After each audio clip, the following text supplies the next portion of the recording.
ஆன்மீக அன்பர்கள் அனைவருக்கும் வணக்கம். துலாம் ராசி அன்பர்களே, துலாம் ராசி ஒரு காற்று ராசி. இதன் அதிபதி சுக்கிர பகவான். சகல கலைகளுக்கும் அதிபதியான சுக்கிரனின் ஆதிக்கத்தால் நீங்கள் சமநிலையோடும் நீதி நேர்மையோடும் அனைவரிடமும் இணக்கமாக பழகக்கூடியவர்களாகவும் இருப்பீர்கள். வசீகரமான தோற்றமும் இனிமையான பேச்சும் உங்களுக்கு இயல்பாகவே இருக்கும். அநீதியை கண்டால் எதிர்த்து பொங்குவீர்கள். உங்கள் வாழ்க்கையில் சிறப்பான முன்னேற்றம் பெற புன்னைநல்லூர் மாரியம்மனை புதன்கிழமைகளில் வழிபடுவது மிகவும் நல்லது. புன்னைநல்லூர் மாரியம்மனுக்கு போற்றி என்று 3 முறை மனதார பிரார்த்தனை செய்யுங்கள்.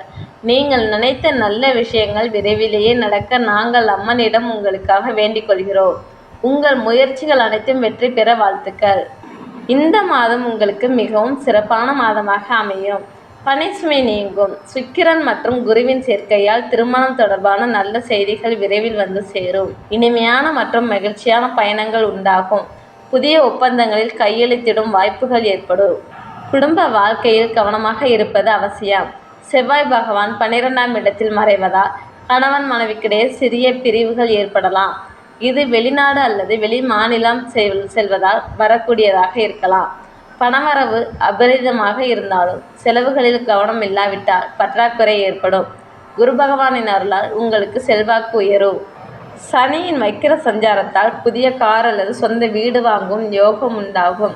படிக்கும் மாணவர்களுக்கு இருந்த தடைகள் நீங்கும். பிள்ளைகள் வாழ்வில் நல்ல முன்னேற்றம் உண்டாகும். கவனமாக இல்லாவிட்டால் தீய நண்பர்களால் பிரச்சனைகள் வரலாம். மருத்துவர்களுக்கு இது ஒரு நல்ல காலகட்டமாக அமையும். நீண்ட கால உடல்நலக் குறைபாடுகள் நீங்கும். மாணவர்களுக்கு மருத்துவத்துறையில் உயர்கல்வி வாய்ப்பு உண்டாகும். கணினித்துறையினருக்கு வெளிநாட்டில் வேலை வாய்ப்புகள் ஏற்படும். உங்கள் தர்ம சிந்தனை மேலோங்கும். தொழில் மற்றும் வியாபாரத்தில் இருந்து தடைகள் நீங்கும். பெண்களுக்கு பெயர் மற்றும் புகழ் அதிகரிக்கும். நட்சத்திரங்களுக்கான பலன்கள். சித்திரை 3-4 பாதங்கள். இந்த மாதம் உடல்நிலையில் சிறிய சங்கடங்கள் வந்தாலும் குரு பகவானின் பார்வையால் பெரிய பிரச்சனைகள் எதுவும் வராது. உங்கள் செல்வாக்கும் அந்தஸ்தும் உயரும். தொழில், குடும்பம் மற்றும் உத்தியோகத்தில் இருந்த பிரச்சனைகள் விலகும். உங்கள் மனதில் நிம்மதி உண்டாகும். வாழ்க்கையில் எதிர்பார்த்த முன்னேற்றம் ஏற்படும். சுவாதி பூர்வ புண்ணியஸ்தானத்தில் ராகு சஞ்சாரம் செய்வதால் குருவின் பார்வையாலும் உங்கள் நிலை உயரும். குடும்பத்தில் ஏற்பட்ட பிரச்சனைகள் விலகி உறவினர்களுடன் இணக்கம் உண்டாகும். பூர்வீக சொத்து வழக்குகள் முடிவுக்கு வரும். பிள்ளைகளால் பெருமை வந்து சேரும். குழந்தை பாக்கியம் இல்லாதவர்களுக்கு நல்ல செய்திகள் கிடைக்கும். வருமானம் அதிகரித்து காணப்படும். விசாகம் 1-2-3 பாதங்கள்.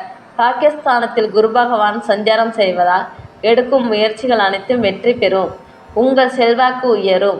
வேலையில் இருந்த பிரச்சனைகள் நீங்கி எதிர்பார்த்த இடமாற்றம் மற்றும் பதவி உயர்வு கிடைக்கும். சிலர் புதிய வீட்டிற்கு குடிபெயர்வார்கள். குடும்பத்தில் சுப நிகழ்ச்சிகள் நடக்கும். கணவன் மனைவிக்குள் இருந்த பிரச்சனைகள் நீங்கி இணக்கமான சூழல் உண்டாகும்.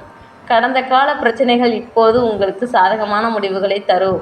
துலாம் ராசி அன்பர்களே, புன்னைநல்லூர் மாரியம்மனின் அருளால் உங்கள் வாழ்க்கை சிறப்பான முன்னேற்றங்களை பெற வாழ்த்துக்கள்.